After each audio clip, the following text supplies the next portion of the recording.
At Christmas, my daughter-in-law said, "We'll be spending Christmas at my mom's house. You can stay home." I didn't argue. I just bought a ticket. When I posted the photos, my phone started ringing off the hook. Who was the man sitting next to me? That sentence. Those 11 words split me in two. It wasn't a shout. It wasn't a slap. It was worse. It was the tone. That tone you use when you're talking to someone who no longer matters. Like I was a piece of old furniture in the way of the living room. You can stay home. You. Not Mom. Not Helen. You. As if I were the building's doorman. As if I wasn't the one paying the electric bill that lit the table where we ate. As if I wasn't the one who bought the turkey that she didn't even know how to cook. It was December 15th. 10 days until Christmas. We were in my dining room, the same one where I celebrated Daniel's first steps 36 years ago. The same one where we held the wake for my husband, Robert, when cancer took him 20 years ago.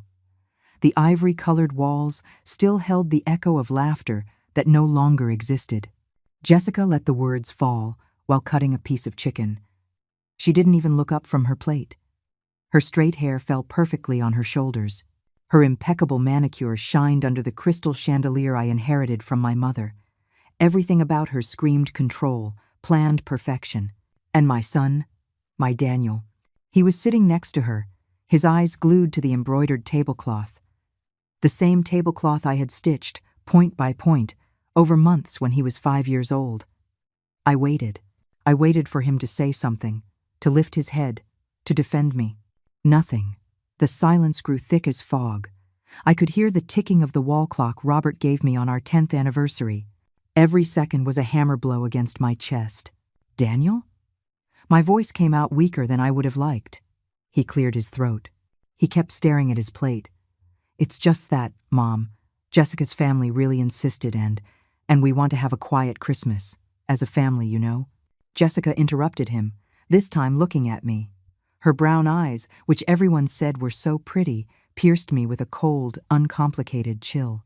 "You understand, right? At your age, all that commotion isn't good for you. At my age, I am 68 years old, not 90. I worked until 3 years ago as an accountant at a respectable firm. I walk 3 miles 3 times a week. I do yoga on Sundays.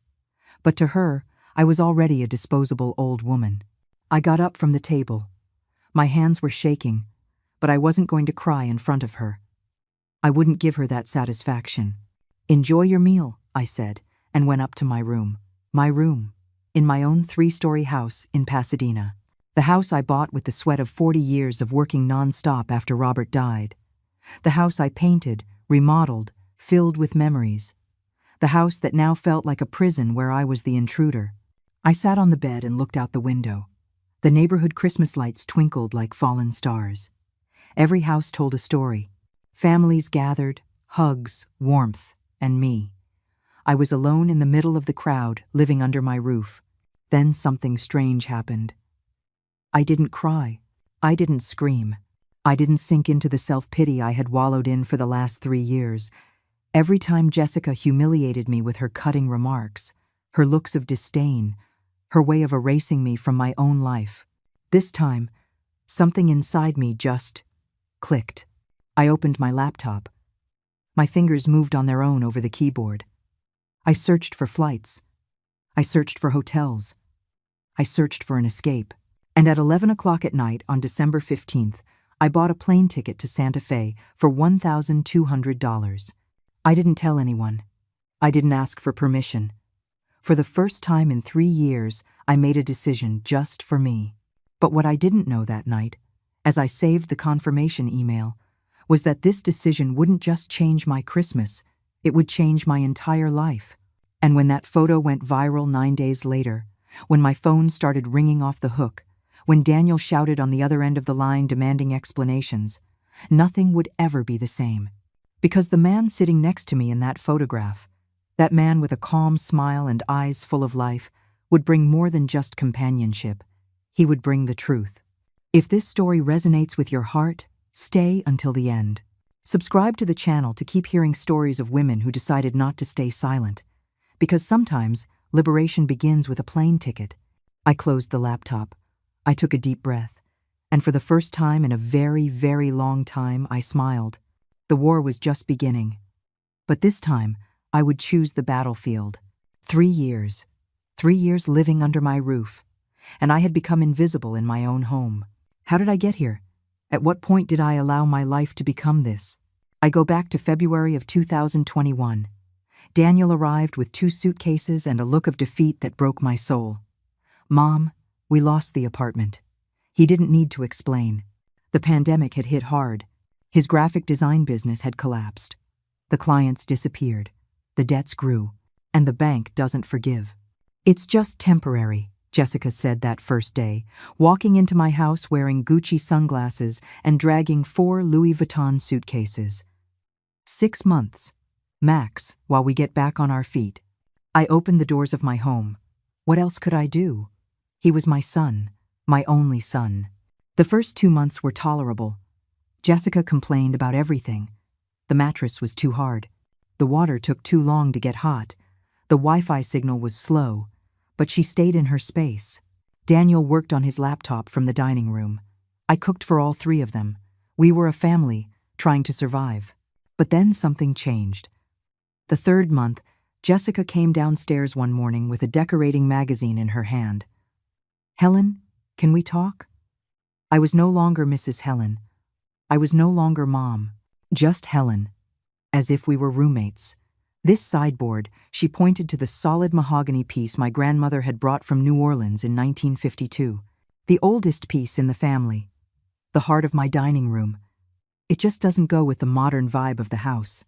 What do you think if we change it? I felt a pit in my stomach. That piece is over 70 years old, Jessica. It's a family heirloom. She wrinkled her nose. It just looks so old, so dark. It makes the whole space feel heavy. "It is old," I replied, trying to sound firm. "That's why it's valuable." "Oh, Helen, don't be so old-fashioned." She laughed as if I'd said something silly. "Sometimes you have to let go of the past to make room for the future, don't you think?" Daniel was in the kitchen making coffee. He heard everything. I looked at him. I waited for his support. "Mom, it's just a piece of furniture," he said, without turning around. "It's just a piece of furniture." Those 5 words took my breath away. 3 weeks later, I came back from my yoga class, and the sideboard was gone. In its place was a minimalist white display cabinet from IKEA, cold, soulless. "Where is the sideboard?" My words came out like a choked whisper. "I sold it on Facebook Marketplace," Jessica answered, while taking pictures of the new cabinet for her Instagram. "I got $400 for it. Not bad for such an old clunker, right? I used it to help pay for groceries this month." "You're welcome, by the way." $400. A piece of furniture worth over $7,000. A piece of my history, a gift from my grandmother before she died. Sold as if it were trash. I ran to my room. That time I did cry. I cried like I hadn't cried since Robert's funeral. Because it wasn't just the furniture. It was the message. You're not in charge here anymore. You don't decide. You don't matter. And Daniel? My Daniel said nothing. He didn't defend me. He didn't confront his wife. He just said, "It's just a piece of furniture, Mom. Don't overreact." But it didn't end there. The hand-embroidered curtains my mother made, the ones with magnolias and hummingbirds, disappeared the following week. "Too fussy," Jessica declared, replacing them with gray roller shades. The paintings from artisan markets I'd bought on my trips through New England were banished to the utility room. "They don't match the aesthetic," she explained, while hanging soulless geometric prints. My German porcelain dinner set, the one that took me 2 years of saving to buy, the one I only used on special occasions, suddenly became her everyday china. "Oh, Helen, if you never use it, what's the point of having it?" she told me, while pouring cereal into a plate that cost $60. And I kept silent. Why? Because I was afraid. Afraid Daniel would get angry. Afraid of being left alone. Afraid of being the difficult mother-in-law, the bitter old woman, the one who doesn't understand. So I swallowed my words, over and over and over again, until I couldn't recognize my own voice. One random Tuesday, I think it was October of 2022, I came down for breakfast and found the kitchen empty, silent. It had always been my ritual. I'd make coffee, toast, and cut fruit. Daniel would come down, and we'd eat together while he told me about his projects. But that morning, I heard laughter from the dining room. I peeked in. Daniel and Jessica were eating breakfast together. Scrambled eggs, orange juice. He was telling her something funny. She was laughing. They looked complete, as if they didn't need anything else. As if I were a leftover. "Good morning," I said from the doorway. Daniel barely looked up. "Oh, hey, Mom, we already ate. There's coffee left in the pot." And he went right back to talking to Jessica, as if I wasn't even there. That's how I became a ghost in my own house. I cooked only for myself. I ate alone in the kitchen while they had dinner in the dining room, binge-watching shows on the new TV Jessica bought with my borrowed credit card. I watched television alone in my room. I slept alone with the weight of the silence crushing my chest. And the bills? Oh, the bills. Every month, I paid. Electricity, gas, water, internet, phone, all the groceries, meals out when Jessica didn't feel like cooking, her Pilates classes, the gas for Daniel's car, the vet for the cat she adopted without asking me. $3,000 on average, every single month. $3,000 from my pension, from my savings, from the money I had saved my entire life to have a peaceful retirement. And when one day, just one day, I dared to suggest that maybe they could help with something, Jessica looked at me with those cold eyes and said, "Helen, we are going through an economic crisis. You have a pension, you have this house paid off. We have nothing. Are you seriously going to charge us? After everything we've lost?" She made me feel guilty, petty, selfish, for wanting them to help out in my house. And the worst part, the part that hurt the most, was watching my son become a stranger. The Daniel I knew, my affectionate boy, the one who would hug me for no reason, the one who told me, "You're the best mom in the world," had evaporated. Now he was a man who avoided my gaze, who left early and came home late, who, when I asked him how he was, answered in monosyllables. Fine, tired, busy. One night, I found him alone in the kitchen. Jessica had gone out with her friends. "Son," I said softly, "are you okay? I feel like we don't talk anymore." He sighed. A long, heavy sigh. "Mom, it's just... You don't understand the pressure I'm under. Jessica is stressed. The business isn't taking off. And you're always just there. Watching. Judging. Judging? Daniel? I never." "Yes, you do, Mom. With your silence. With your faces. Jessica feels uncomfortable. Jessica feels uncomfortable. In my house. With my money. After selling my memories, she felt uncomfortable. I didn't say anything else that night. I just went up to my room, closed the door, and sat in the darkness. And there, in that dense silence that smelled of defeat, I realized something terrifying. I had become an expert at swallowing my words, until I couldn't recognize my own voice. But I still didn't know that the final blow would come wrapped in Christmas paper and served in my own dining room. December 15th was just around the corner, and with it, the sentence that would change everything. I became an expert at swallowing my words, until I couldn't recognize my own voice. Do you know what it feels like to become a whisper inside your own life? I didn't either. Until it happened to me. November of 2023, 1 month before that Christmas that would break everything, Jessica had decided to host a get-together. An intimate gathering with friends, she told me while I was washing the breakfast dishes. She was leaning against the kitchen counter, scrolling on her phone with those perfect, nude-colored nails. "It'll be like 8 people. Nothing rowdy." "Of course," I replied. "Because that's what I did." I said yes, always. Oh, and Helen. She used that honey-sweet tone I now recognized as dangerous. "Would you mind staying in your room this afternoon? It's just that we're going to use the living room and the dining room, and we don't want you to feel uncomfortable with all the noise." My hand stopped under the soapy water. "Stay in my room?" "Yeah, so you can rest. The girls can be really loud." She laughed, a light little laugh, as if she were doing me a favor. In my living room? In my dining room?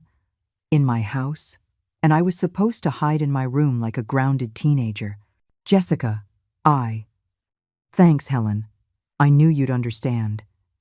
And she left before I could finish the sentence. That afternoon, 8 women arrived. High heels, expensive perfumes, rehearsed laughs. They walked into my house as if it were a rented event hall. I was in my room, with the door closed, listening to their voices seep through the walls.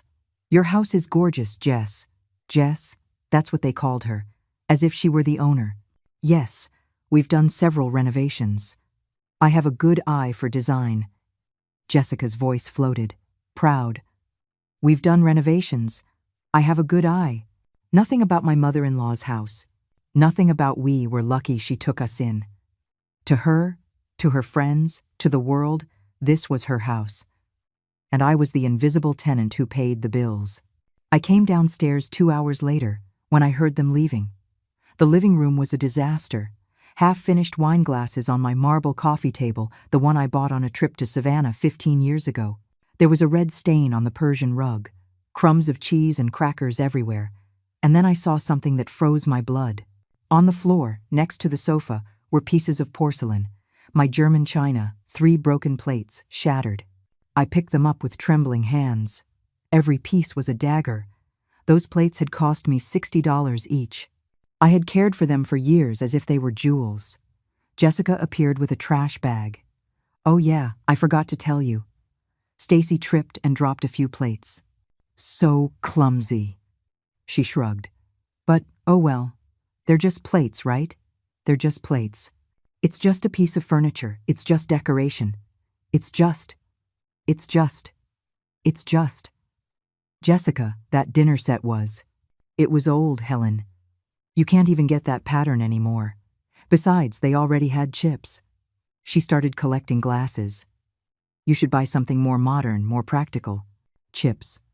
My plates didn't have a single scratch before she arrived. I washed them by hand. I stored them with tissue paper between each one. But now they had chips. Like me. Like my life. Chipped away by the presence of someone who valued nothing. Help me clean up, will you? I'm exhausted from hosting. She handed me the trash bag. And I cleaned.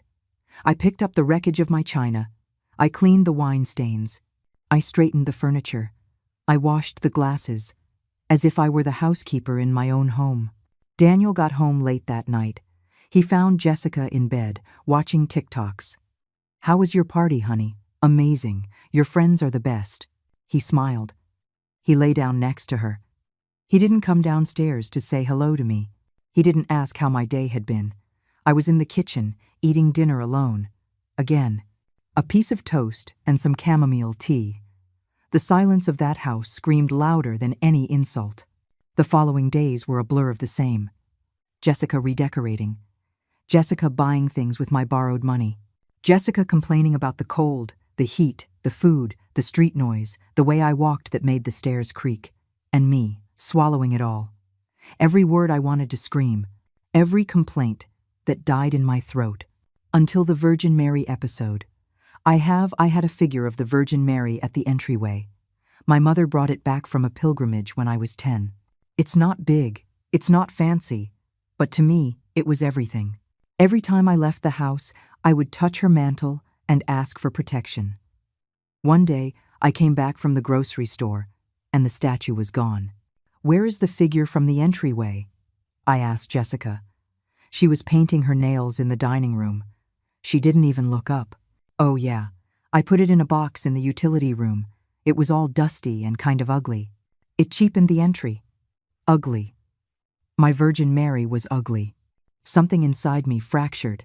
Small, imperceptible, like a hairline crack in glass. But it broke. Jessica, that statue is sacred to me. Oh, Helen, don't be so dramatic. God is everywhere. You don't need an old figurine to believe. She blew on her nails. Besides, I already bought a decorative mirror for that space. It's going to look much better. A mirror, instead of my statue. So Jessica could see her own reflection every time she walked in. How appropriate. I went up to the utility room. There she was, my Virgin Mary, stuffed in a cardboard box next to old cables and shoes no one wore anymore. I took her out. I cleaned the dust off with my sweater. and I took her up to my room, because that was the only space left where I could still have something of my own. The weeks passed like a runaway train. Every day, I became smaller. Every day, quieter. Every day, more non-existent. I stopped going down for breakfast. What was the point? They didn't wait for me. I stopped cooking for 3. They ate out or ordered delivery. I stopped trying to talk to Daniel. His answers were monosyllables or phone screens. I became a shadow, a ghost, an echo of who I once was. And then, December arrived. The Christmas lights started appearing in the neighborhood, the carols in the stores, the smell of hot cider and pastries in the streets. I used to love Christmas. It was the time when my house came to life. I decorated every corner. I cooked recipes my mother taught me. I invited the neighbors. We laughed. We sang. We were a family. But this year, Christmas smelled like defeat. Jessica hung minimalist, white LED lights where there used to be colored garlands. She bought a small artificial tree because the real ones make too much of a mess. No nativity scene. No tradition. This is what a modern Christmas is, Helen. Less cluttered. More aesthetic. More aesthetic. Less soul, like everything she touched. And I watched from the second-floor railing as my house turned into a Pinterest catalog. Cold. Perfect. Empty. Just like me. On December 15th, I went down to dinner. I don't know why. Maybe I still had the stupid hope that something would change. That Daniel would remember his mother existed. That Jessica would have a moment of humanity. The 3 of us sat down. Chicken in sauce, rice, tortillas. Jessica talked about her plans, about the dinner at her mom's house, the gift exchange, how excited she was. And then she said it. We'll be spending Christmas at my mom's house. You can stay home. And my world stopped. But in that moment, in that precise instant where the silence became unbearable, something else broke inside me. Something much bigger. And this time, it wasn't a fracture. It was a total collapse. That night, I bought more than just a plane ticket. I bought my dignity back. I went up to my room after that cursed dinner. My legs were shaking. Not from fear. Not from sadness. From rage. A cold rage that burned inside me like dry ice.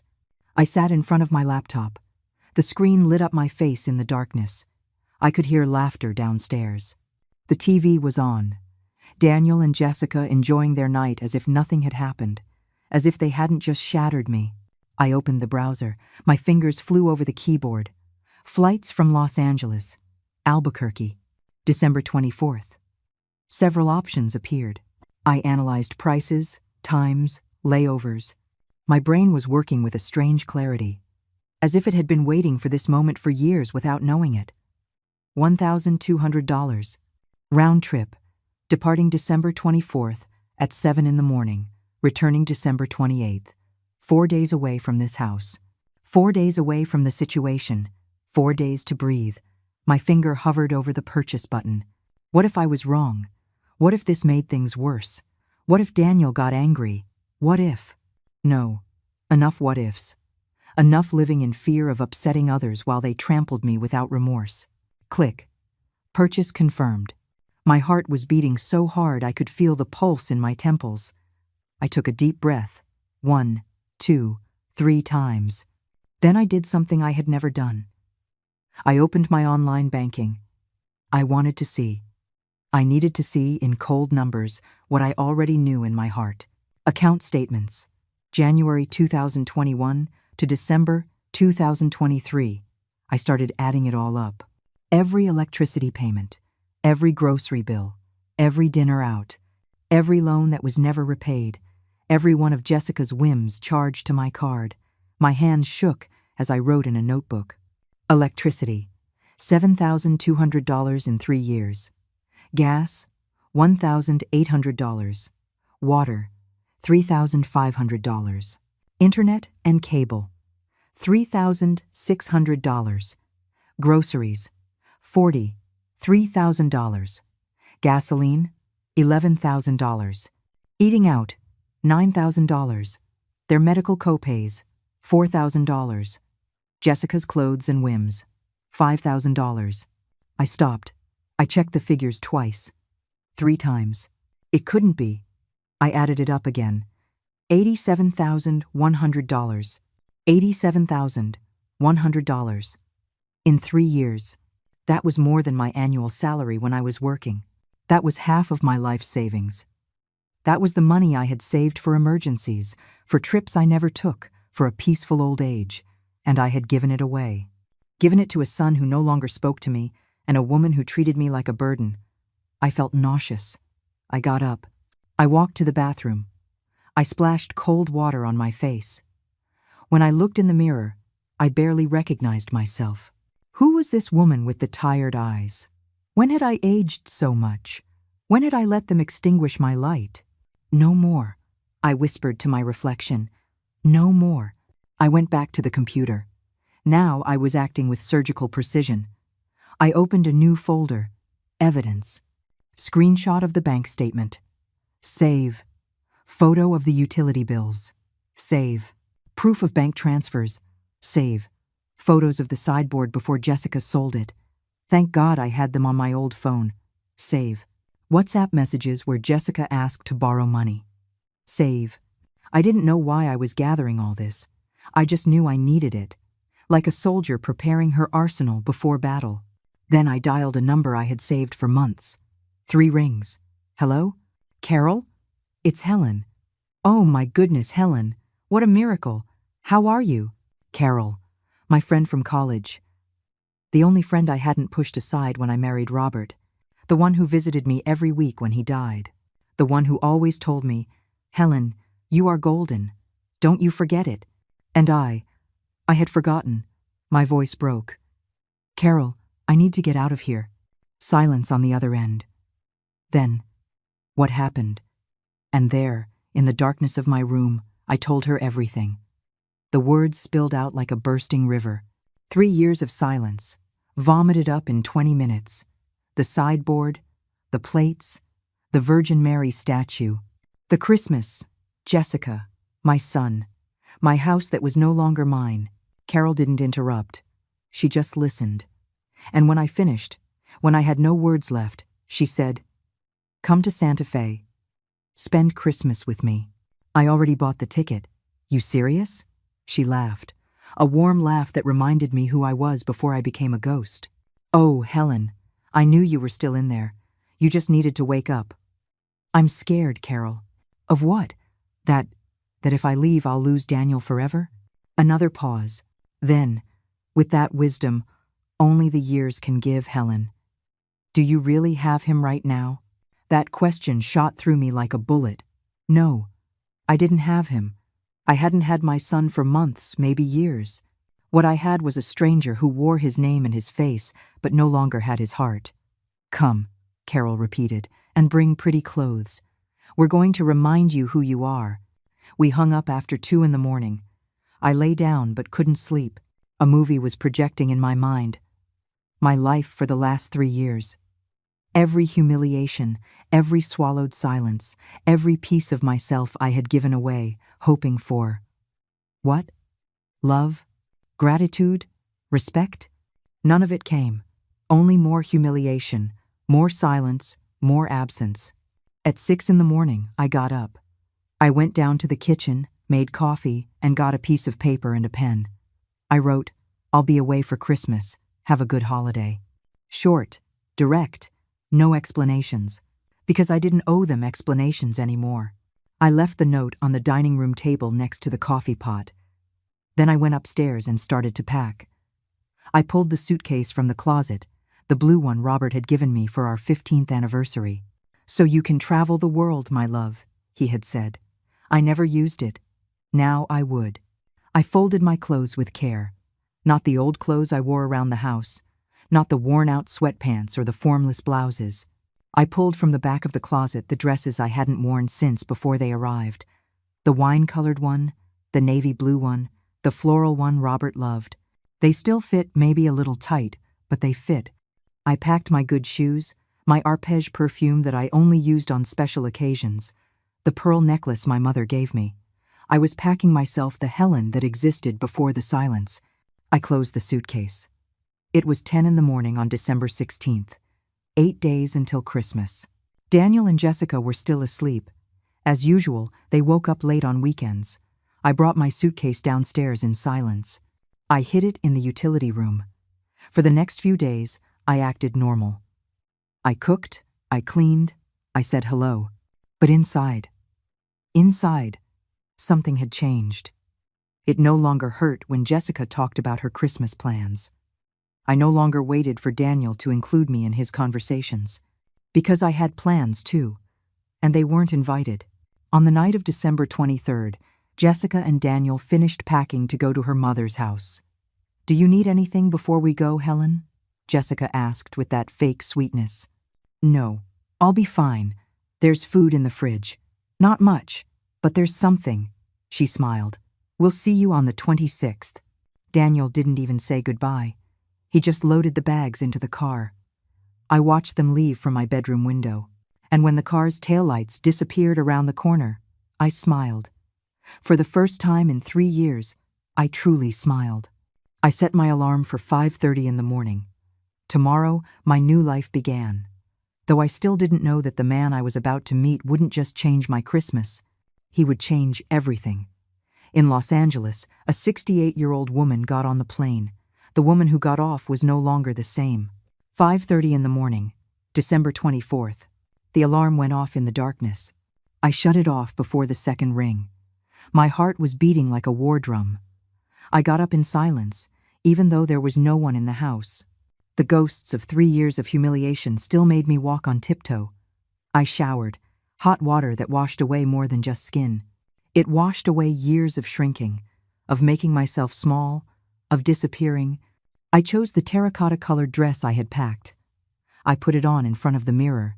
It was snug in the waist, but I looked alive. The color made my fair skin glow. It brought out the brown in my eyes. When was the last time I had dressed up for myself, and not just to go unnoticed in my own home? I put on makeup. Light. Natural. A little blush. Mascara. Pale pink lipstick. The woman in the mirror looked back at me with something resembling hope.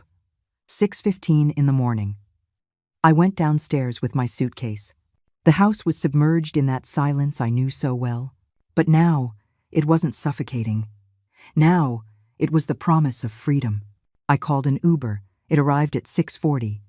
Before leaving, I looked at my house one last time. The furniture Jessica had chosen. The walls that no longer told my story. The spaces where I no longer existed. I closed the door without looking back. The airport was an anthill of families, kids running with Santa hats, couples hugging, suitcases full of gifts. I was walking alone, but I didn't feel alone. I felt free. The flight left on time. Seat 12B window. I watched Los Angeles shrink beneath the clouds.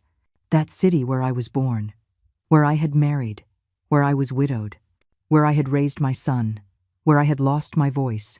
I closed my eyes and breathed. The plane landed in Albuquerque at 9:30 in the morning. From there, a shuttle bus to Santa Fe. Another hour and a half on the road. I arrived at noon.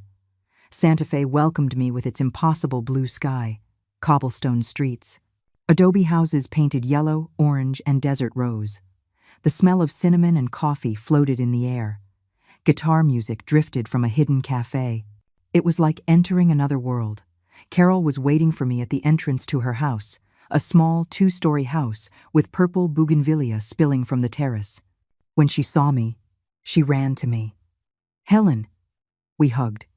And there, in that hug, something inside me broke. I cried.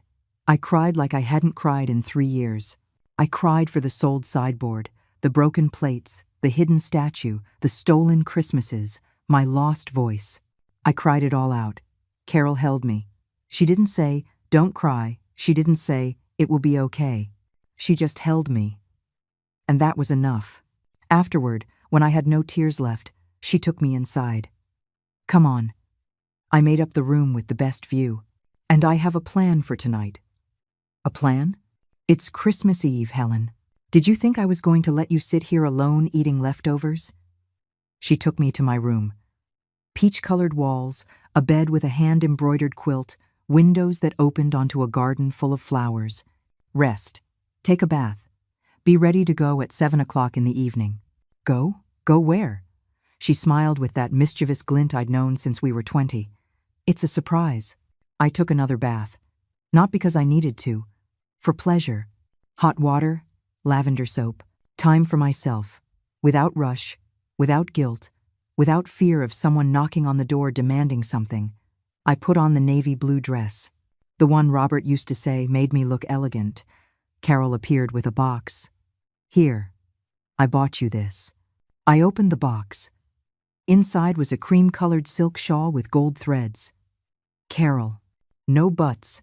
You're wearing it. Tonight, you are going to shine. 7:15 in the evening. We left, walking. The streets of Santa Fe were lit with luminarias. Families strolled. Vendors offered hot cider and pastries. Carols played from the churches. It was a real Christmas. Not Jessica's cold, minimalist Christmas. It was Christmas with a soul. Where are we going? I asked. To John and Martha's house. Some friends you're going to love. They host a dinner every Christmas. Delicious food, good company, and she glanced at me sideways. There's someone I want you to meet. My stomach did a flip. Carol, no. Relax. He's just a friend. A retired professor. A widower. Like you. A good person. That's all. We arrived at a mustard-colored adobe house. From outside we could hear laughter and music. We went in. The living room was full of people.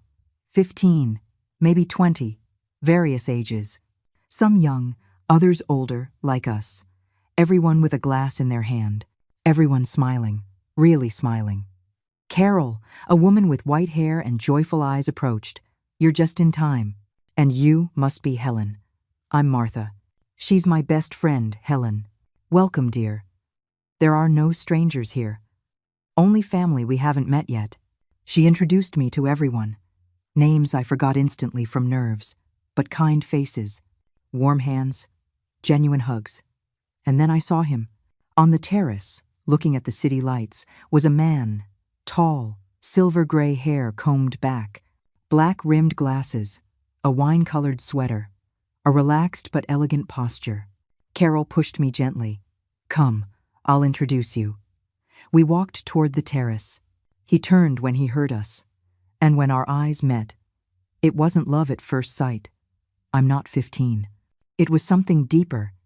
It was recognition. As if my soul said, ah, here is someone who understands the language of pain and survival. Arthur, this is Helen. Helen, this is Arthur. A pleasure. His voice was deep, soft, confident. He extended his hand. I took it. His grip was firm but warm. The pleasure is all mine, I replied. Carol disappeared with an excuse about helping in the kitchen. We were left alone. Carol told me you're visiting from Pasadena. Yes, I needed some air. He smiled, as if he understood more than I'd said. I came to Santa Fe looking for air too. 5 years ago. After my wife passed away. I'm sorry. I'm sorry for your loss too. Carol didn't tell me details, but she mentioned you've had some hard times. I don't know what happened. Maybe it was the distance from my house. Maybe it was his non-judgmental gaze. Maybe it was the wine Martha had handed me. I told him. Not everything, but enough. The sideboard, the plates, Jessica, the sentence from the dinner on December 15th. He listened without interrupting. His eyes never left mine. And when I finished, he sighed deeply. Do you know the problem with being a good person, Helen? What's that? That people confuse kindness with weakness. And they take advantage until they've wrung you dry. Those words hit me in the chest. I was the same way, he continued. After my Elena died, my kids wanted to sell the family house, divide everything up immediately, as if the memories were worthless, as if I didn't matter. He took off his glasses, cleaned them. One day, I looked in the mirror and didn't recognize myself. I had let grief and guilt turn me into someone who just says yes to everything. And what did you do? I moved to Santa Fe, alone. I told them the house was mine and would remain mine until I decided otherwise. They got angry. They stopped talking to me for 2 months. He smiled. They were the 2 best months of my life. I laughed. For the first time in I don't know how long, I laughed. Genuinely. And after? After, they understood that Dad wasn't an ATM or a piece of furniture. He was a person, with dignity. And when they started treating me as such, we started talking again. I don't know if Daniel will ever understand that. Maybe he will, maybe he won't. But that's not your problem, Helen. Your problem is that you've forgotten that you have a right to be happy, too. Those words pierced me. A right to be happy. When had I stopped believing I deserved that? The dinner was beautiful. Roast turkey, ham, and all the trimmings. Hot cider with a kick. Holiday bread. Laughter. Stories. Toasts. Arthur sat next to me. We talked about everything. About books. He had been a literature professor. About travel. About food. About life. There was no flirting. No propositions. Just 2 people sharing a table and a conversation. But when our hands brushed as we passed the bread, I felt something I hadn't felt in years. Hope. At 11 o'clock at night, Martha pulled out her camera. Group photo. Everyone on the terrace. We all arranged ourselves. Carol pulled me toward the front. Arthur ended up next to me. Say, Merry Christmas. Flash. One more. Now just the people sitting. I sat in one of the terrace chairs. Arthur sat next to me. Behind us, the lights of Santa Fe glittered like fallen stars. Carol took the picture with my phone. Perfect, she said, looking at the screen. I didn't think much of it at the time. I didn't know that that photo, that simple photo of 2 people smiling under the Christmas sky, was going to change absolutely everything. We walked back to Carol's house after midnight. We walked slowly through the quiet streets. So, what did you think of Arthur? He's nice. Just nice? She smiled. Carol, I'm 68 years old. I'm not looking for romance. You're not looking for it. But maybe it found you. I laughed. But deep down, my heart was beating with something I thought was dead. Anticipation. Before bed, I checked my phone for the first time all day. 0 calls from Daniel, 0 messages. I wasn't surprised. It didn't hurt. It just confirmed what I already knew. But tomorrow, everything was going to change. Because Carol had already uploaded that photo to my Facebook, and my phone was about to explode. A single picture, 847 likes, and my phone started to ring. December 25th, 11:37 in the morning. I woke up with the sun streaming through the window, golden light, warm. The kind of light I hadn't seen in years, because in my house, I always kept the curtains closed so as not to damage Jessica's new furniture. I stretched in bed. No rush. No guilt. No knot in my stomach wondering what humiliation awaited me today. It smelled like fresh coffee. I went downstairs in my pajamas. Something I never did at my house. I always had to be dressed, presentable, lest Jessica see me looking sloppy and comment on the importance of taking care of oneself at any age.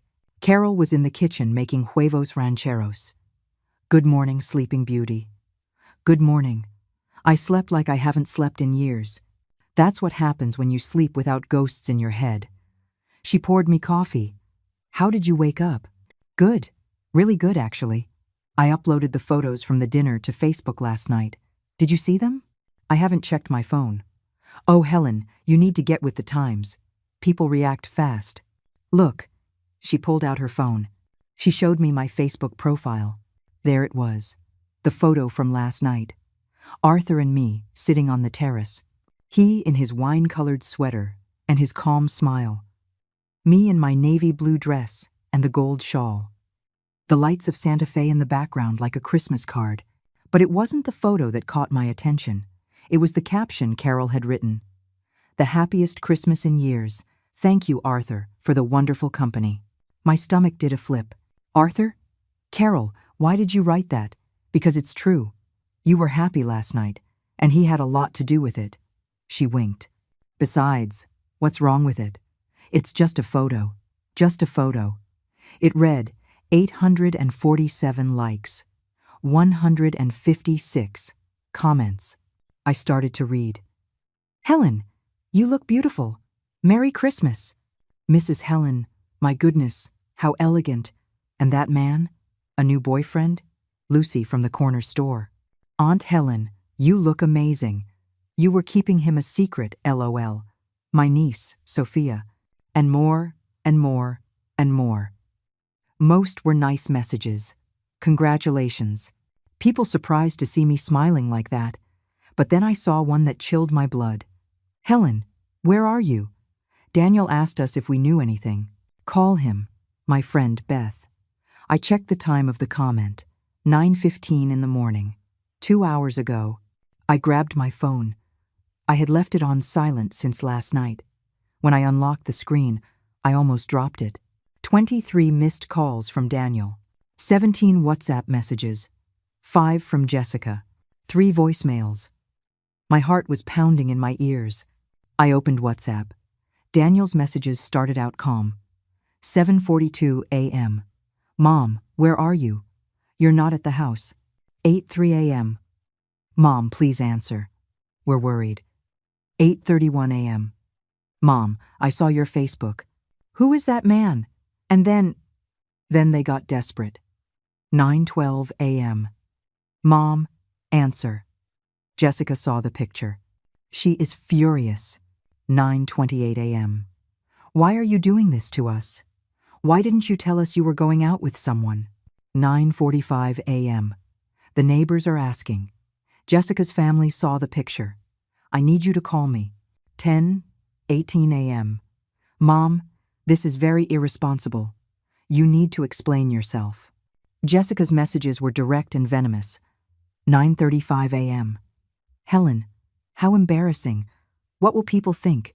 9:51 a.m. Daniel is very upset by your behavior. You should think about your family before making these scenes. 10:33 a.m. Everyone has seen the picture now. Who is that man? Since when are you dating? At your age? At my age. There it was again. That phrase to remind me that, to them, I no longer had a right to live. Carol was watching me, worried. What's wrong? I showed her the messages. Oh, Helen. She didn't seem surprised. She seemed satisfied. It was only a matter of time. A matter of time for what? For them to realize you're not a piece of furniture they can store in the basement when they don't need you. My phone started to ring. Daniel. I stared at the screen, the name flashing. The photo of him I still had saved, from 5 years ago, when he used to really smile. Carol put her hand on mine. Are you going to answer? I took a deep breath. Yes, but on my terms. I picked up. Hello? Mom? Why weren't you answering? Daniel's voice came out like an explosion. Behind him, I could hear Jessica shouting something I couldn't make out. Good morning, Daniel. Merry Christmas. Merry Christmas? Seriously, Mom? Where are you? Who is that man in the picture? I'm in Santa Fe, spending Christmas with my friend Carol. And that man is Arthur, a friend of hers. A friend? Jessica's voice got closer to the phone. I was on speaker. Helen, you can't just do these things without telling us. You're making us look ridiculous. Something inside me clicked. It wasn't anger. It wasn't sadness. It was absolute clarity. I'm making you look ridiculous? My voice came out calm. Too calm. Me? Yes, the neighbors are asking. The family is asking. Everyone saw that picture. And what's wrong with the picture, Jessica? That you're with a man. At your age. And without telling us. Interesting. I walked out onto Carol's terrace. The sun warmed my face. Because I don't recall you two asking my permission to spend Christmas without me. Silence. Mom, that's different. Daniel started. Different? Why? Because you have the right to make plans, and I don't. It's because we're a couple, Jessica exploded. And you're… what? An old woman who should stay locked up waiting for scraps of attention? More silence. Carol was watching me from the kitchen, her eyes shining. She gave me a thumbs up. Mom, that's not it. Daniel sounded lost, like a child who doesn't understand why he's being punished. Then what is it, son? Because I need you to explain to me why you two can exclude me from Christmas without a second thought, but I can't leave my own house without asking permission. Because we're your family. Jessica shouted. Family is built on respect, Jessica, not convenience. That line came from my lips as if I'd rehearsed it my whole life, but I hadn't. It came from that place where I had stored 3 years of compressed silence. I can't believe you're doing this to us. Jessica's voice was trembling, but it wasn't sadness. It was the rage of losing control. After everything we've sacrificed living in that house. Sacrificed? That word was the last straw. Sacrificed? Jessica, I have paid $87,100 in 3 years to support you. Electricity, gas, water, food, gas, your whims. Everything. And I never got so much as a thank you. Mom, that's not. I have the receipts, Daniel. I have the bank transfers. I have everything documented. My voice was still calm but firm. So don't you talk to me about sacrifice. I know what it is to sacrifice. And I also know what it is to be used. Another silence. This one longer, denser. When are you coming back? Daniel asked. His voice sounded small. The 28th. We need to talk. Yes. We need to talk. About a lot of things. I took a deep breath. Have a nice Christmas. And I hung up. My hands were shaking. I almost dropped the phone. Carol ran to me. She hugged me. That was incredible, Helen. I'm shaking. That's adrenaline. That's power. That's your voice. After 3 years of silence. I collapsed into a chair. The phone was still vibrating. More messages, more calls. But I didn't open them. For the first time in my life, I would decide when and how to respond. Do you think I did the right thing? I asked Carol. The right thing? She scoffed. Helen, you did the necessary thing. What you should have done years ago. I looked at the photo again. Arthur and me, smiling. So simple. So happy. And I realized something. It wasn't the photo that bothered them. It was seeing me happy without them. It was discovering that I could exist and shine and live without their permission. That was what they couldn't stand. My phone rang again. This time. It wasn't Daniel. It was an unknown number. Hello? Helen? A man's voice. Formal. Professional. Yes. Who is this? This is Mr. Harrison. Your attorney. I apologize for calling on Christmas, but your son Daniel was here yesterday. The world stopped. My son came to your office? Yes. He was asking about your will and about the deed to the house. I felt a punch in my stomach. What did you tell him? Nothing. I told him that information is confidential and I can only discuss it with you. But, Mrs. Helen, I think we should schedule a meeting. Soon. I hung up. Carol was looking at me, pale. What happened? Daniel went to the lawyer, asking about my will. I didn't need to say more. The pieces clicked into place like a cursed puzzle. Jessica didn't just want my house to live in. She wanted to make sure it was hers. And my son was helping her. That afternoon, I couldn't enjoy the Christmas meal Carol prepared. I couldn't concentrate on the movies. I could only think about one thing. I needed proof. I needed to know how far the betrayal went, and I had 3 days in Santa Fe to plan my next move. Because this war was just beginning, and now I was playing to win, too. When I stopped being available, I discovered who really needed me, and who was just using me. December 26th, 8:43 in the morning. I hadn't slept well. Mr. Harrison's words echoed in my head. Your son was asking about your will. I got up before dawn. I made coffee in Carol's kitchen without making a sound. I sat on the terrace with an old notebook I found in a drawer, and I started to write. Everything I remembered, everything I had, everything I needed. February 2021. Daniel and Jessica move in temporarily. April 2021. Jessica sells the sideboard without permission. $400. June 2021. My mother's embroidered curtains disappear. August 2021. First time Jessica borrows my credit card. $1,500 in clothes for her. The list grew and grew. 3 years of small thefts, small humiliations, the small deaths of my dignity. And at the end of the list, I wrote, December 2023, Daniel asks about the will without my knowledge. Carol appeared with 2 mugs of hot chocolate. What time did you get up? Since 5. She sat next to me. She looked at my list. Oh, Helen, I need to understand what's happening. I need to know what they're planning. What are you going to do? I don't know yet, but I can't go back to that house without a plan. My phone vibrated. Daniel again.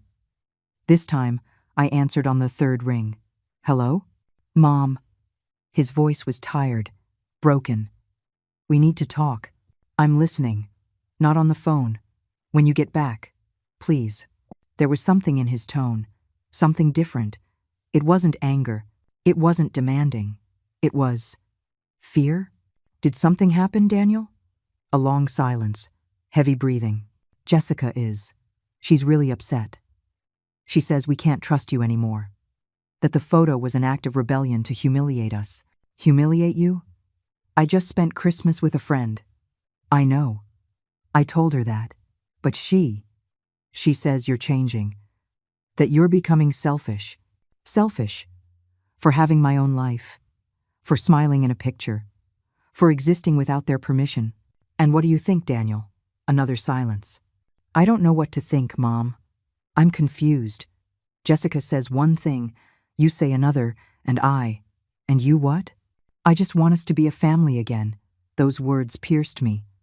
Because they came from the boy I raised. The son I built with my own hands after Robert died. The Daniel that existed before Jessica. But I also knew that Daniel might not exist anymore. Son, I need to ask you something. And I need you to be honest. What? Why did you go see my lawyer? The silence was so long I thought he had hung up. How did you know that? He called me. He's my lawyer, Daniel. It's his job to tell me when someone asks about my documents. Mom, it was Jessica's idea. I don't care whose idea it was. I asked you why. She said we should be prepared. In case something happens to you, to know how things stand. In case something happens to me. I'm 68, Daniel, not 90. I'm perfectly healthy. I know, but what? Are you two waiting for me to die so you can get my house? No, Mom, that's not it. Then what is it? Because from where I'm sitting, it looks like you're planning my funeral while I'm still breathing. I heard him cry. Stifled sobs. Like when he was 7 and fell off his bike. I didn't want to. I didn't. Jessica said it was just to be informed. That you hadn't told us anything about your will, and it was important to know. My son, my boy. So manipulated that he no longer knew where his voice ended and hers began. Daniel, listen to me very carefully. My will is my decision, my house is my asset, and when I die, which I hope is many, many years from now, everything will be handled as I decide. Do you understand? Yes, and if you want to keep living in my house, we are going to have to set new rules, because what has happened these last 3 years is not going to continue. What do you mean? We'll talk when I get back. The 28th. In the afternoon. I'll expect you both in the dining room at 6. Mom, I love you, son. But I am not going to let myself be disrespected in my own home. Not by you, not by anyone. I hung up. My hands were trembling, but not from fear, from determination. Carol hugged me from behind. I'm so proud of you. I'm scared, Carol. Fear means you care. But you're not going to let fear paralyze you, right? No, not anymore. That afternoon, we went for a walk through Santa Fe. I needed to clear my head. We went into an art gallery, then a bookstore that smelled like old paper and coffee. We bought crafts at the market. A pair of silver earrings. A sky blue shawl. And in every place, I smiled. Not forced smiles. Not people-pleasing smiles. Real smiles. Because for the first time in years, I was living for me. At sunset, we sat in the main plaza. The Cathedral Basilica of Street, Francis of Assisi rose, golden and pink, against the dying Sunday. You know what the saddest part is, Carol? What's that? that it took me 3 years to realize that I deserve respect, too. It's never too late, Helen. My phone buzzed. A WhatsApp message. But it wasn't from Daniel. It was from Arthur. Hello, Helen. Carol gave me your number. I hope I'm not intruding. I just wanted to know how you are. I heard you had a difficult day. If you need to talk, I'm here. No pressure. Just as a friend. Arthur. I read the message 3 times. No one, absolutely no one, had asked me how I was in years. I replied. Hello, Arthur. Thank you for asking. It's been an intense day, but a necessary one.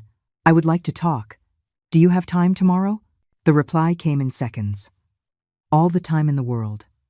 How about the cafe on Carol's corner? At 11? Perfect. See you then. Carol was watching me with that conspiratorial smile. What? Nothing. It's just. 3 days ago, you got here broken. And now you're making plans with a man who treats you like a person. It's just coffee, Carol. Of course. Just coffee. She laughed. With the man in the photo that drove your daughter-in-law insane. And we both laughed. That night, I checked my emails. There was one from Mr. Harrison. Mrs. Helen, I am confirming your appointment for January 3rd at 10 in the morning at my office. It is important that we discuss the modifications you wish to make to your will and the legal measures we can take to protect your assets. Please bring all documents you have, receipts, transfers, proof of expenses. I look forward to seeing you, Richard Harrison. I closed the laptop. The plan was forming in my head like a puzzle, but I was still missing one piece. I needed clear evidence of Jessica's intentions. I needed to hear from her own mouth what she was planning. And I had the perfect idea of how to get it. December 27th, 11 o'clock in the morning. The cafe smelled like cinnamon and coffee. Arthur was already there, reading a book by Steinbeck. When he saw me, he stood up. He pulled out my chair like a gentleman from another era. You look better than yesterday. I feel better. We ordered coffee for me, an Americano for him, pastries. Carol told me a little, he said gently. If you want to talk about it, I'm here. And if not, we can talk about anything else. I told him, not everything, but the essentials, the will, Daniel, the manipulation. He listened without interrupting, without judging, without giving unsolicited advice. And when I finished, he said something that changed my perspective. Do you know the problem with manipulators? What? They only work when you let them. The day you set a boundary, all their power disappears. But he's my son, Arthur. I can't just... I'm not telling you to abandon him. I'm telling you to love him from a place of self-respect. Loving him doesn't mean letting him destroy you. Those words tattooed themselves on my brain. Love him from a place of self-respect. How did you do it with your kids? I told them the truth. I told them I loved them, but that I was not going to live the rest of my life as their bank and their jester. That if they wanted a relationship with me, it would be on terms of mutual respect. And did it work? With 2 out of 3, yes, my middle son. It's still difficult, but I don't carry the guilt anymore. I did my part. The rest is his decision. We left the cafe 2 hours later. We walked without a destination. We talked about everything and nothing. About books, music, trips we'd taken and trips we wanted to take. And when he left me at Carol's house, he took my hand. Helen, you're going to get through this. Stronger, more you. How do you know? Because you've already started. The hardest part isn't reaching the finish line, it's starting to walk. That night, I packed my things. Tomorrow, I was returning to Los Angeles, to my house, to the confrontation. But now, I was returning with something I didn't have when I left. I was returning with my voice, and I was ready to use it. Even if it meant losing everything I thought I had left. Because I had learned something in these 4 days. It is better to be alone with dignity than to be accompanied in humiliation. And my son, my Daniel, would have to choose. Whose side was he on? There are secrets kept for protection, and secrets revealed for justice. December 28th, 3:47 in the afternoon. The plane landed in Los Angeles under a gray sky, as if even the weather knew I was returning to war. Carol hugged me at the airport before I got in my taxi. Remember, you're not alone. If you need anything, you call me. I know. Thank you, Carol, for everything. Don't thank me. This is just the beginning. I want you to tell me how it all goes. I'll call you tomorrow, after the meeting with the lawyer. The taxi moved along the 405. Every mile was a step closer to my house. That house that no longer felt like home. My phone vibrated. Daniel, Mom, what time do you land? I'm in a taxi now. About an hour. Do you still want to talk today? Yes, at 6. In the dining room. Okay. We'll be here. He hung up quickly. Too quickly. I got home at 5:15. I took out my keys, but before I could open it, the door swung open. Daniel was standing there. Red eyes. Dark circles. He looked haggard. Mom. He didn't hug me. He just stepped aside to let me pass. The house smelled different, cleaner than usual. Like when you know important guests are coming and you scrub the corners. Had they cleaned for me? To impress me? I took my suitcase to my room. Everything was the same. No one had entered. This was my only uninvaded territory. I changed my clothes. Nothing fancy. Jeans, a white blouse, the blue shawl I'd bought in Santa Fe. I looked in the mirror. You can do this, I told myself. You have the truth on your side. I came downstairs at 6 o'clock on the dot. Daniel and Jessica were sitting in the dining room. He, nervous. She, with her arms crossed and that icy stare I knew so well. I sat at the head of the table, my seat. The seat I hadn't occupied in months. No one spoke for 10 eternal seconds. Well, I said finally. Here we are. Jessica was the first to speak. Of course. Helen, I think we owe you an apology. An apology? Yes. Maybe we were too harsh about the photo. We understand that you have a right to have friends. How generous. She was giving me permission to have friends. Thank you, Jessica. But I didn't call this meeting to talk about the photo. Daniel cleared his throat. Mom, I want to explain about the lawyer. I'm listening. It was my fault. Jessica suggested we ask about the will, but I was the one who made the decision to go. I shouldn't have done it without talking to you first. At least he was taking responsibility. That was something. And why did you do it, Daniel? Because. He looked at Jessica. She was staring at him, hard, like a coach giving silent instructions. Because we wanted to know how things stood, to plan our future. Does your future include my death? No, Mom, that's not it. Then what is it? Because from my perspective, it looks like you're measuring the inheritance before I'm even gone. Jessica sighed dramatically. Helen, don't be so dramatic. All families talk about these things. It's normal to want to be informed. Normal? Jessica, what's normal is to ask the person directly, not to go behind their back to their lawyer. It's just that you never want to talk about these things, she retorted with that condescending tone. You always avoid it, and we have a right to know what's going to happen with this house. There it was, the truth, spilling out like venom. A right? What right do you have to my house? Well, we've been living here for 3 years. We've helped with expenses. I couldn't help it. I laughed, a dry, bitter laugh. Helped with expenses? Jessica, did you really just say that? Yes, we've contributed. Not everything, but something. I took out my phone. I opened the photo folder. I showed them the screenshots of my bank statement. $87,100. That's what I have spent on you in 3 years. Electricity, water, gas, food, gasoline, all of your whims. $87,100. Daniel turned pale. Mom, I didn't know it was that much. Because you never asked. You never cared. That's not fair, Jessica intervened.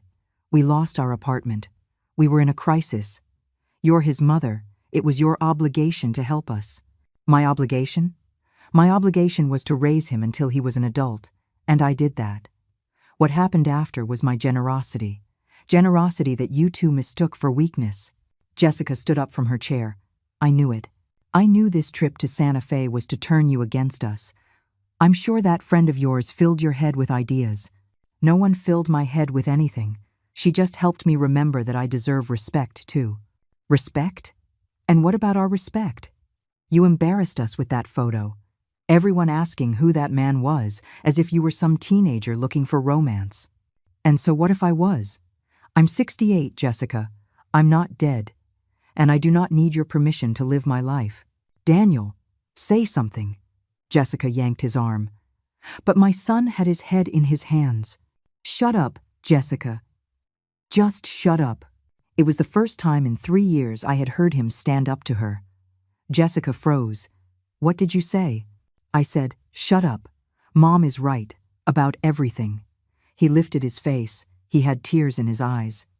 We've been ungrateful. I have been ungrateful. Daniel. No, Jessica. She's right. My mom opened her home to us. She supported us. She paid for everything. And we treated her like a burden. She's to blame, too. She plays the victim, but she never says anything. How are we supposed to know she's upset if she doesn't speak up? Because we shouldn't have to be told. It's her house. We should have had the decency to be respectful without being asked. Jessica grabbed her purse. I am not going to sit here and listen to this. If you're going to take her side, fine. She walked to the door. She turned around. But let me be clear, Helen. If you kick us out, you will be completely alone. No son, no future grandchildren, no family. Is that what you want? Her words were designed to wound me. And they did. But not like before. Jessica, if the only way I can have family is by sacrificing my dignity, then I prefer to be alone. She let out a cruel laugh. Well, what a sad life for you. And she stormed out, slamming the door. Daniel and I were left in silence. The wall clock read 6:47 in the evening. I'm sorry, Mom. His voice was broken. I'm so sorry. For everything. For being a coward. For not defending you. For letting her. For letting all this happen. Daniel, let me finish. He wiped his tears. When Dad died, you became my hero. You worked twice as hard. You gave me everything. You never complained. And I guess I grew up thinking that was normal. That moms were indestructible. That they'd always be there, no matter how you treated them. And when I met Jessica, I fell in love. And little by little, I let her decide for me. It was easier to go along with her than to confront her. And you never said anything. So I just assumed it was okay. And the will? He lowered his head. It was her idea. She said we should make sure the house was in my name. That you might change your mind and leave us out. That we needed to protect ourselves. Protect yourselves? From me? From your own mother? I know. It sounds horrible. But she has a way of making everything sound reasonable. Like I'm the fool for not thinking of these things. I got up. I walked over to him. I put my hand on his shoulder. Daniel, I love you. I will always love you. But I cannot keep living like this. I know. I have an appointment with Mr. Harrison tomorrow. I'm changing my will. He went pale. Are you? Are you cutting me out? No. But I am putting conditions. And I'm going to make sure that you two can't sell it or kick me out. That's fair. And if you two continue to live here, you will pay rent. $2,000 a month. Market rate. That's also fair. And Jessica is going to have to apologize. For real. And respect my spaces. My things. My life. I don't know if she'll agree to that. Then she will have to leave. And you will have to decide if you go with her, or if you stay. His eyes filled with panic. Mom, you don't have to decide right now, but understand this. I will not be invisible in my own house anymore. It's over. He nodded, crying silently. I hugged him, like when he was little, like when he had nightmares and I was his refuge. I love you, son. But now, I have to love myself too. I understand. And I'm so sorry. That night, I slept in my bed feeling something strange. Peace. Fear. Yes. Uncertainty too, but mostly peace. Because I was no longer carrying the weight of silence. And tomorrow, the real change would begin. Sometimes, to discover the truth, you have to feign weakness. December 29th, 7:23 in the morning. I woke up just as the sun was peeking out. I had slept better than I had in months. Despite everything, or maybe because of it, I went down to make coffee. The house was silent. Daniel had probably been up all night. Jessica hadn't come back, or so I thought. When I entered the kitchen, she was there, sitting at the counter, phone in her hand, perfectly made up at 7 in the morning, as if nothing had happened. "Good morning, Helen." Her tone was sweet, too sweet, like poisoned honey. "Good morning. Sleep well?" "Yes." I made my coffee in silence. I could feel her gaze locked on my back. "Helen, I think things got out of hand last night." I didn't respond. I just kept stirring my coffee. We all said things we didn't mean. The heat of the moment, you know. I turned around. I looked her straight in the eye. "You didn't mean what you said?" She laughed. A light, fake laugh. "Of course not. I care about you, Helen. You're my husband's mother. We're family." Family. That word she used as a shield whenever it suited her. "What is this, Jessica? What do you mean?" "This. Performance. What do you want?" Her smile faltered. "Just for a second. But I saw it. I just want us to have peace. For us to go back to being the family we were. The family where I paid for everything, and you did whatever you wanted." Her gaze hardened, but she quickly softened it again. "Look, I know you're upset about the money. That's fine. Daniel and I talked. We can start contributing." "How much? What? How much can you contribute?" "Well, I don't know. $500 a month." 500. Out of the 2,000 I was going to ask for rent. And out of the 3,000 a month I averaged in expenses for them. "I see. It's just that Daniel's business is barely picking up, Helen. We can't give more. But it's something, right? It's a gesture of goodwill." "A gesture." After $87,100. "And in exchange for this? Gesture? In exchange?" She feigned surprise. "Nothing. It's just, well, since we'll be contributing, it would only be fair if we had some say in the house decisions, don't you think?" There it was. The hook under the bait. What kind of decisions? Oh, just normal things. If we're going to remodel something, if we're making changes. You know, to feel more a part of this. "Jessica, you've already made changes. You sold my furniture. You changed my decor. You threw away things that were important to me." "Oh, Helen, that was so long ago. We need to move past that, don't we?" Move past it. As if my memories were trash I should forget. In that moment, something clicked in my head. This conversation needed to be recorded. "Let me think about your proposal," I said. "I need time." "Of course. Take all the time you need." She stood up. "Oh, and Helen? About the will." My heart sped up, but I kept my face neutral. "What about it? I understand you want to make changes. It's your right. I just hope you remember that Daniel is your only son, and that this house has been his home for 3 years. It would be sad if, because of a misunderstanding, he lost what is rightfully his." Rightfully his. Yes. "You're not going to live forever, Helen. And when you're gone, this house should go to Daniel. It's only fair. It's what any mother would do." There it was, unfiltered, undisguised, waiting for me to die to get everything. "You're right," I said, my voice weary. I feigned weakness. "It's just, I'm so confused. I don't know what to do." Her eyes lit up, like a shark smelling blood. "Oh, Helen, it's normal to be confused at your age. That's why it's so important to trust your family. We only want what's best for you." "You do?" "Of course. Look, why don't you cancel that appointment with the lawyer? We can talk, the 3 of us, as a family, without lawyers involved. It's healthier that way." "I don't know. Think about it. Lawyers just complicate things. And they charge a fortune to do it." She came closer, put her hand on mine. "Trust us, Helen. Trust your son." I looked into her eyes, those eyes I once thought were pretty.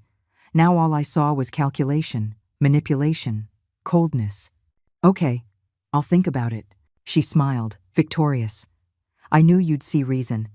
You're a smart woman. She walked out of the kitchen, humming a song.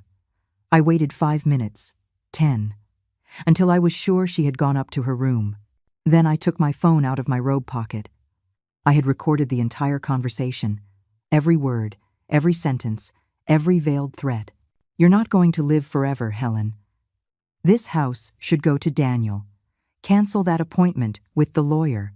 My hands were shaking as I saved the audio file in 3 different places. My phone, my email, the cloud. Carol was right.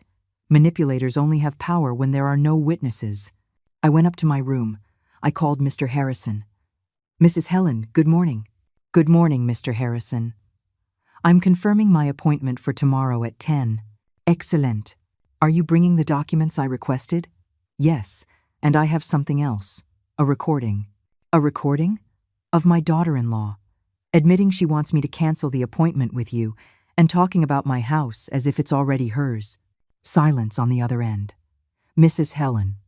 That is very valuable evidence. Bring it tomorrow, and I believe we should consider stronger measures of protection. Like what? An irrevocable trust, a life estate, clauses that prevent the sale of the property, and, depending on what you show me tomorrow, perhaps a restraining order, if we feel there is a risk. A risk? Mrs. Helen, when this much money is involved, and someone is, waiting for you to die, one must take precautions. His words chilled me to the bone. Was I really at risk? Was Jessica capable of no? I didn't want to think about it, but I couldn't be naive either. I'll see you tomorrow, Mr. Harrison. Until tomorrow, and Mrs. Helen, be careful. I hung up. I sat on the bed. The phone felt heavy in my hand, like a stone. I had crossed a point of no return. This was no longer just about setting boundaries. It was about protecting my life, literally. That afternoon, I pretended to be tired. I stayed in my room. I heard Daniel and Jessica talking downstairs. I couldn't make out the words, just the tones. Her, insistent. Him, hesitant. At 8 o'clock at night, Daniel knocked on my door. Mom, can I come in? Come in. He entered, his face a mask of defeat. Jessica told me you two talked this morning. We did. She says she offered for us to pay rent, and that you were being difficult. Difficult? Daniel, she offered $500 when you two cost me an average of $3,000 a month. I know, I already told her that. But she says it's all we can do. And what do you say? He sat on the edge of my bed. I say, she doesn't want to change anything. That she's just putting on an act because she's afraid you'll kick her out. And that as soon as the danger passes, everything will go back to the way it was. At least he was being honest. And what do you want, son? I want this to work. I want us to be a family. But, he covered his face with his hands. But I don't know if it's possible. Not as long as Jessica is. The way she is. Then you're going to have to make a decision.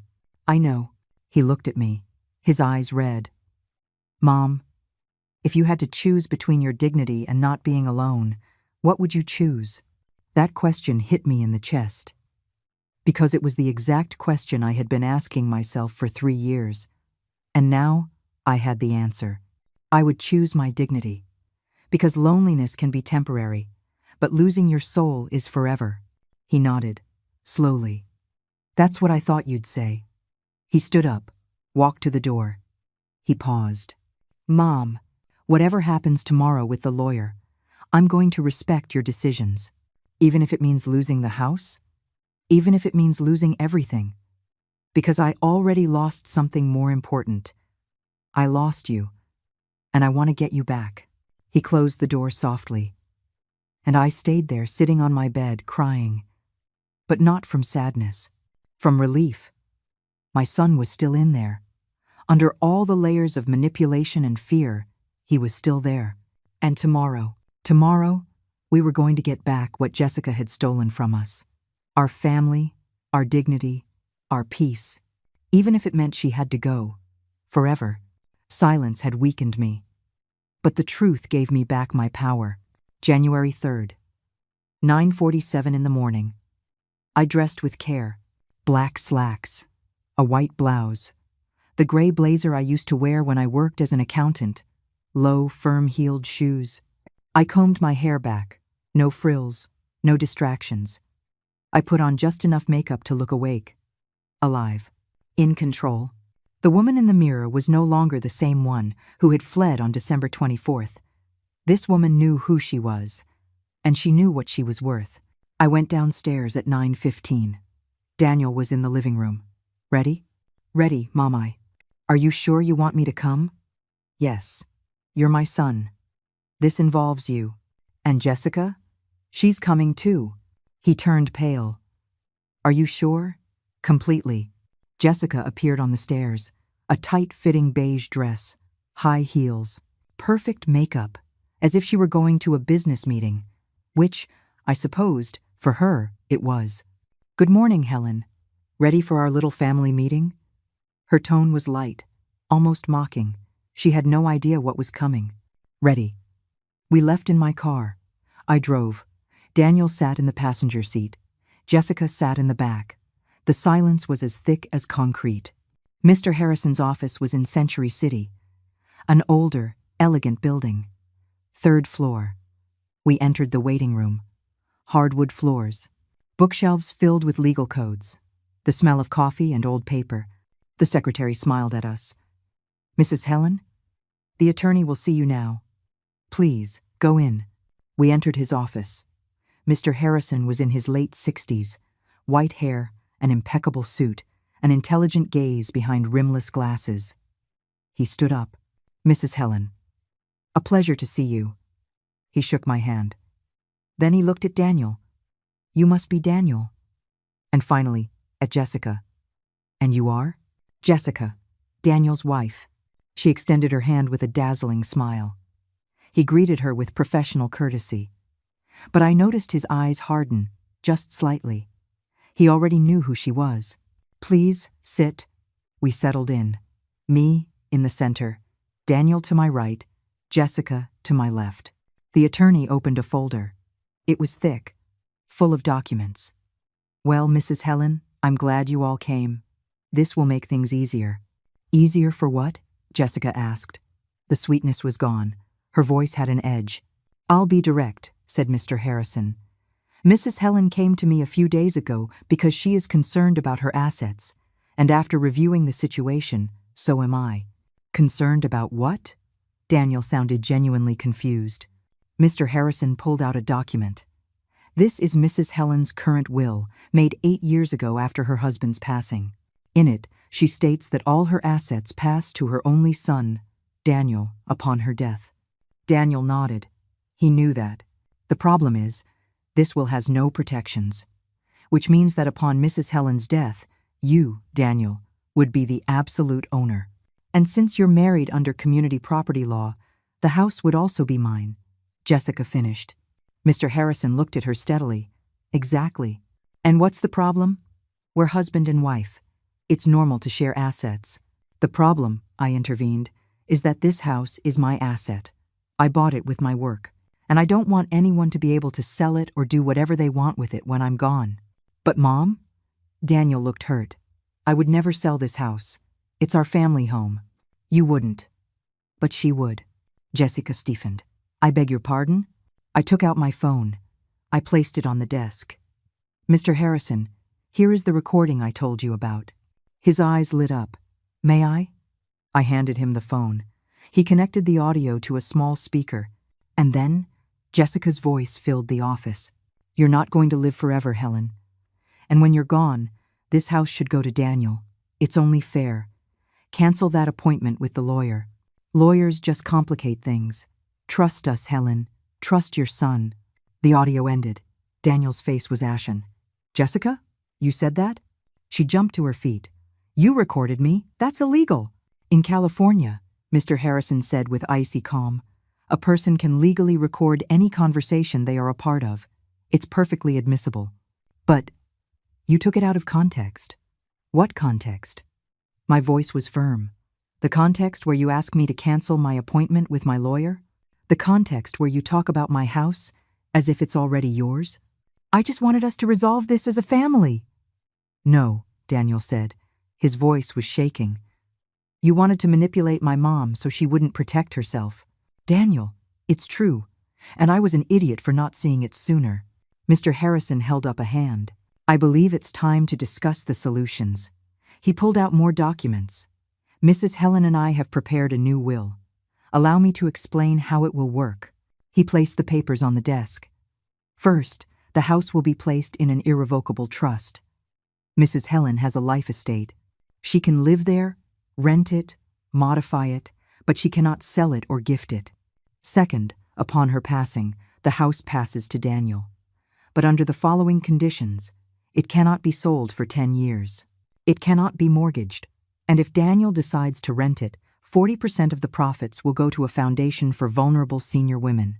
Third, if Daniel attempts to violate these clauses, the house automatically passes to said foundation. Jessica was livid. That's absurd. He's her son. You can't put conditions like that on him. I can and I am, I said, because this house represents 40 years of my work, and I will not allow it to be sold off to pay debts or whims.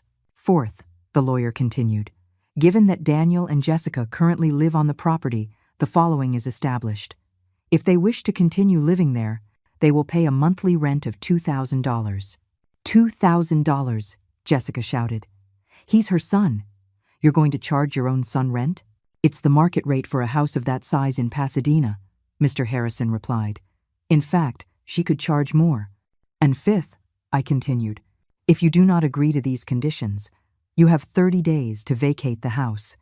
The silence that followed was deafening. Daniel was staring at the documents as if they were written in another language. Jessica was breathing heavily. Her hands were shaking. This is an ambush, she finally said. Daniel, are you just going to let your mother treat you like this? Daniel looked up. He looked at me. And in his eyes, I saw something I hadn't seen in years. Clarity. Mom is right. What? She's right. We've taken advantage of her. I have taken advantage of her. And if these conditions are what she needs to feel safe in her own home, I accept them. Daniel, you're crazy. $2,000 a month. We can't afford that. Then we'll find another place. Jessica looked at him as if she didn't recognize him. Are you serious? Completely. You're choosing your mother over me? I'm choosing to do the right thing. For the first time in 3 years. She grabbed her purse. She stood up. Fine. Perfect. I hope you two enjoy your little house and your little rules. She looked at me with pure hatred. You won, Helen. Congratulations. You get to keep your house and your son, but you'll be alone. Because no one is going to want to be near a bitter old woman who prefers control over family. Jessica, Mr. Harrison said, I suggest you leave before you say something you might legally regret. Legally? Are you threatening me? Defamation is a crime. I'm merely advising you. She let out a hysterical laugh. This is unbelievable. It's 3 against 1. No one is against you, Daniel said. We're just setting boundaries that should have been set years ago. Boundaries? Daniel, if you stay here, if you accept this, I'm leaving. We all looked at her. The ultimatum was on the table. Daniel took a deep breath. I saw his hands tremble. I saw his eyes fill with tears. But I also saw his back straighten. Then leave. Jessica froze. What? I said, leave. If you can't respect my mom, if you can't live under fair conditions, if all you want to do is control and manipulate, then I don't want to be with you anymore. Daniel, you can't be serious. I've never been more serious in my life. She looked at each of us. Searching for an ally, searching for a crack, she found none. You are all going to regret this, she said in a venomous voice. All 3 of you. And she stormed out, slamming the door so hard the bookshelves trembled. The silence that remained was strange. It wasn't uncomfortable. It was liberating. Like when a storm finally ends and the air smells like a new beginning. Daniel collapsed into his chair. He covered his face with his hands, and he wept. He wept like he hadn't wept since he was a child. I got up. I knelt beside him. I hugged him. I'm so sorry, Mom. I'm so sorry. It's okay, son. It's over. I loved her. Or I thought I did. But I just realized I didn't even know who I was without her telling me what to think. Now you get to find out. Mr. Harrison gave us a few minutes. Then, with professional gentleness, Mrs. Helen, do you wish to sign the documents? Yes. Daniel? My son lifted his head. He wiped his tears. Me too. We signed, one by one, the documents that protected my assets, my dignity, my future, and my son's, too. We left the office after noon. The sun was shining brightly. The sky was clear. What do we do now? Daniel asked. Now, we go home. We'll make some lunch. And we start over. Just like that, and just that complicated. He laughed. A sad, but real laugh. Mom, thank you. For what? For not giving up on me. For fighting. For reminding me who I'm supposed to be. I hugged him, right there on the street. I will always fight for you, son. But I won't fight against myself to do it anymore. We got home at 2 in the afternoon. Jessica's clothes were already gone. She had emptied her side of the closet, her products from the bathroom, her shoes. She had left a note on the bed. Daniel, by the time you realize what a mistake you've made, it will be too late. I hope your mom and her house make you happy, because I'm done trying. Jay. My son read the note. He folded it. He put it in his pocket. Are you okay? I asked. No, but I'm going to be. That night, we had dinner together. Just the two of us. I made chicken tortilla soup, the kind he loved when he was little.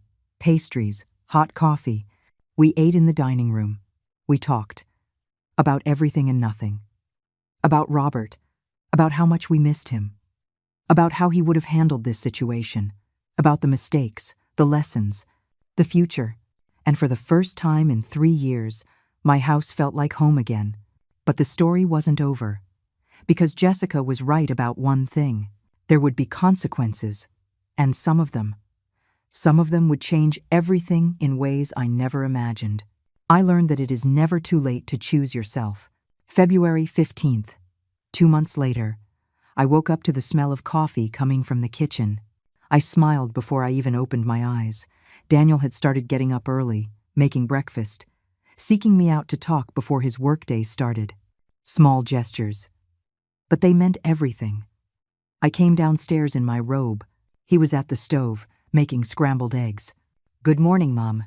Good morning, son. He poured me coffee without my asking. With a splash of milk. Just how I like it. I have 3 meetings with potential clients today, he said, putting the plates on the table. If it goes well, I could have the business back on its feet by June. I'm so happy to hear that. And Mom, I have to tell you something. His tone was serious. My heart sped up. What's wrong? I found an apartment. A small one. In Culver City. I'm moving out. I felt a hollow pit in my stomach. You're leaving? It's not that I want to leave. But I need to learn to stand on my own 2 feet. To not depend on you. To be the man Dad would have wanted me to be. He took my hand. I'm going to pay my own rent. I'm going to cook my own food. I'm going to do my own laundry. All the things I stopped doing because it was easier to let you do them. My eyes filled with tears. I am so proud of you. I'll come visit twice a week. And on Sundays, I want us to have dinner together. If you want to, of course. Of course I do. And Mom, I've been going to therapy. Really? Yeah. For 3 weeks. A psychologist who's helping me understand how I got so lost, how I let someone control me like that. I'm so glad, son. And one more thing. He took a deep breath. Jessica called me. 2 weeks ago. My stomach tensed. What did she want? She wanted to get back together. She said she made a mistake. That she missed me. That we could find a way to make it work. And what did you tell her? I told her no. That I needed time alone. That I needed to heal. And that if we were ever together again, it would be under completely different conditions. With clear boundaries. With mutual respect. How did she take it? She got angry. She said I had changed. that I wasn't the same man. He smiled, and she was right. I'm not the same, and I don't ever want to be again. I hugged him. Long. Hard. Your father would be so proud of you. I know. And I think I'm finally starting to be proud of myself too. That afternoon, the doorbell rang. I opened the door, and there was Arthur, with flowers, yellow sunflowers. Hello, Helen. My heart did a leap I didn't expect. Arthur, what are you doing here? Carol told me you'd be alone today, and I thought maybe you'd like some company for coffee. I smiled.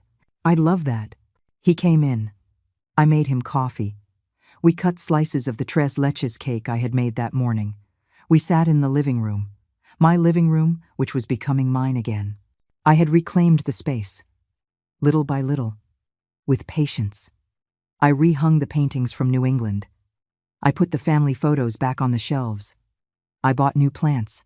And even though my grandmother's sideboard never came back, I placed a small table with her photograph in the entryway. Your house feels different, Arthur said. Different how? Alive. Like it's breathing. That's because I can finally breathe in it. We sat in a comfortable silence. The kind that only exists between people who don't need to fill every second with words. Helen, there's something I'd like to ask you. Tell me, these past 2 months, we've talked almost every day.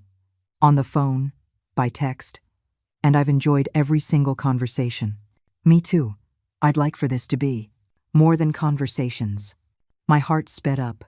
What do you mean? I mean, I'd like to invite you to dinner. Officially, as in, what could be the beginning of something. Arthur, I'm 68 years old. I've been through a marriage. I have an adult son. A complicated life. And I'm 72. I have 3 children, 2 grandchildren, a house full of memories, and a complicated life too. He took my hand. But complicated doesn't mean we don't deserve companionship, that we don't deserve laughter, that we don't deserve the possibility of something new. I looked into his eyes, those kind eyes that had seen me at my worst and never judged. I don't know if I'm ready. You don't have to be ready. You just have to be willing to try. I thought of Robert, of what he would have wanted from me, and I knew with absolute certainty that he would have wanted me to be happy. Okay, I accept. His smile lit up the whole room. Saturday? Saturday? March arrived with rain and purple jacaranda blossoms. Daniel moved into his apartment.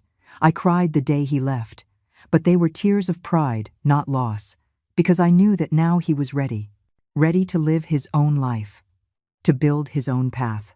He came for dinner on Sundays. Sometimes he brought dessert.